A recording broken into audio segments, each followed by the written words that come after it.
the thing about writing songs is, you finish a song and then it goes out the door and then you're back to a blank sheet of paper. Okay, got to write the next one.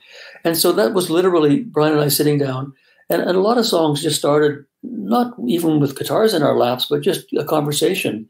Like with Aerosmith, Joe and Stephen and I sat down. I think we talked for an hour before we even picked up our guitars, just to get acquainted and decide what we wanted to write about, fast song, slow song.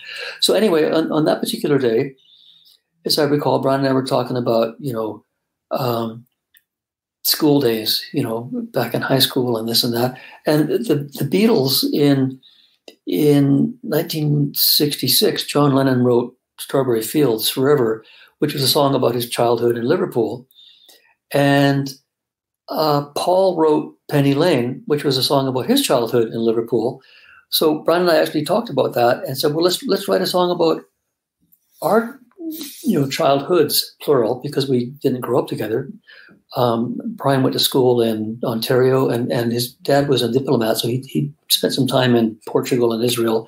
And as we discussed, I grew up in all these small towns in BC.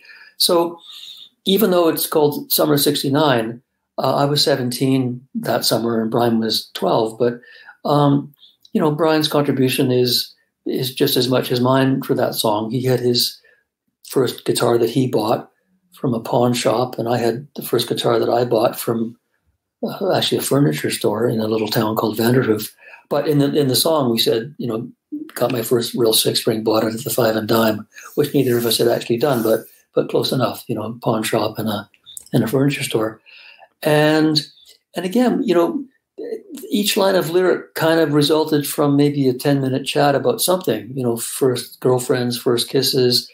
I mean, standing on your mama's porch. I don't know what Bryan was thinking about, but for me, that was, Betty Donaldson back in summer '65, So just all of these, me and some guys from school had a band, that was me and Wayne and Gordy. And for Bryan, it was another group of guys. But, so we each had our version of our favorite summer from our teen years and incorporated those memories and those thoughts into the lyric.